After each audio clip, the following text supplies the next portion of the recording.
Hello, everybody. I decided to record this video because there's a story that needs to be told that's going to be overshadowed by this recent thing about Roe v. Wade. And I'll talk about the Roe v. Wade thing later. But there's another story going on.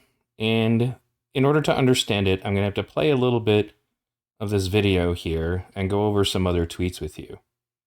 Let's take a look. I mean, it's easy in American discourse to talk simplistically about the far left and the far right as two equally dangerous fringe blocks. Elon Musk has done it plenty of times just in the past week. But here's the difference. America's far left wants to give us free healthcare and free childcare. America's far right wants to give us white supremacy and no democracy. Editor's note, I wasn't originally going to comment on this video, but I need to. He left out the fact that the far left, meaning the actual far left, wants communism and no democracy and no free speech. The reasonable left is just looking for healthcare and childcare, etc. They're not the same group of people. And this asymmetrical polarization of US politics would be laughable if it weren't so horrifying. We are living through an unspeakably dangerous moment. The pro-QAnon, pro-neo-Nazi faction of the Republican Party is poised to expand dramatically come the midterms. We're just 2 years away from Donald Trump very possibly re-seizing executive power. If that happens, we may look back on this past week as a pivotal moment, when a petulant and not-so-bright billionaire casually bought one of the world's most influential messaging machines and just handed it to the far right. Every now and then I realize I should probably go ahead and tune into mainstream media again, because holy shit, is it out of control. Like, the fear-mongering in that whole segment was absolutely insane. Let's move on. But the reason it was necessary to watch it is because it's kind of the backdrop for this exchange that takes place. So this is Elon saying, NBC basically saying Republicans are Nazis. And he points out the same organization that covered up the Hunter Biden laptop story had Harvey Weinstein's story early and killed it, and built Matt Lauer his rape office. Lovely people. And this guy here goes on to point out, it says it all that we heard more about Will Smith slapping Chris Rock than we heard about Ghislaine Maxwell's trial. It is also, quote, interesting that the account tracking Ghislaine Maxwell's trial got banned when it gained traction. Lovely people indeed. They suspended a Twitter account that was tracking the Ghislaine Maxwell trial. That's literally all it was doing, was just anytime there was a link about it that was available or whatever, they would post updates, and that account got deleted. So Elon wades in. Where is their client list? Shouldn't at least one of them go down? And then he makes the joke, hey, why are they already writing my suicide story? In reply, somebody put this together, which was actually kind of hilarious.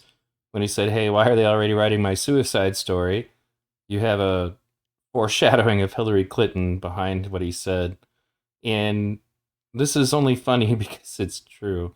I mean, I don't think they're writing his suicide story yet, but I don't know if everybody's really realizing the huge implications here.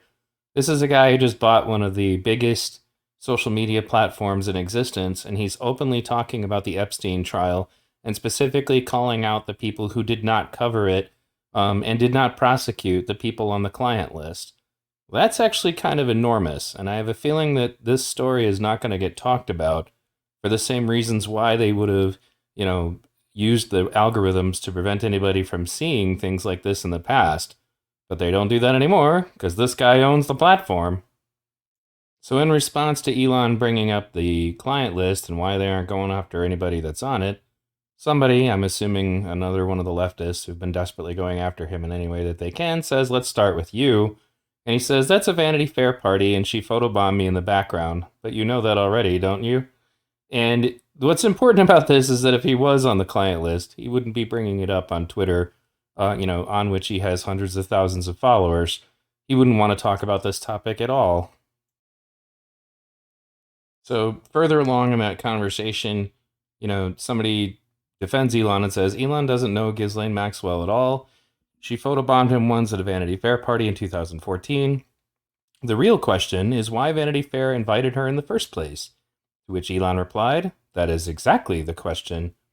And then somebody brought up this photo here with Ghislaine Maxwell, at Chelsea's wedding.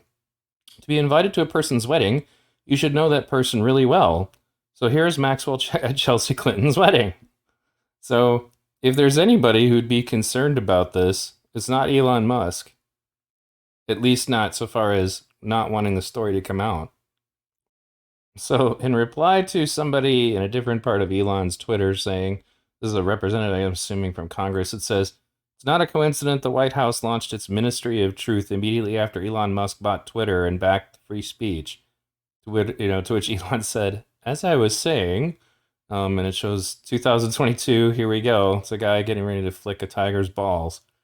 So, again, this all kind of sounds humorous, but there are much darker, like, deep state implications to what's going on here.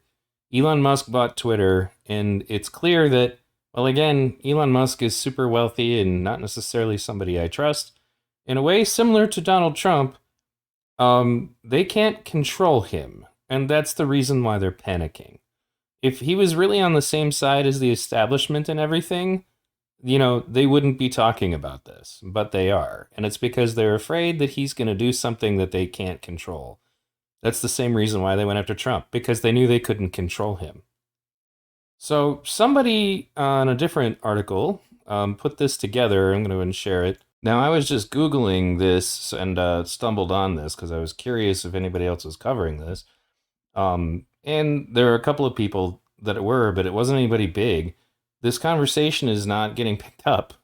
I don't know what'll come up. I mean, like, it just happened today. Like, the tweet was like 8 hours ago. But as some of you may remember that Bill Gates is having a messy divorce, and people are surmising it might have something to do with Bill Gates' relationship with Epstein.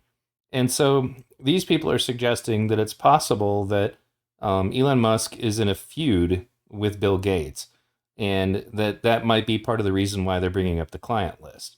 I don't know for sure, but he does go over, whoever wrote this article, could even be a she so far as I know. I'll link it in the description.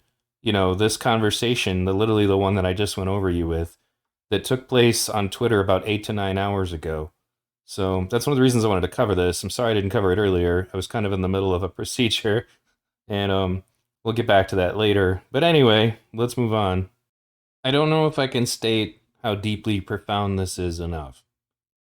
You have a case that was largely ignored, that Twitter went so far as to suspend an account just for sharing links from, literally nothing else.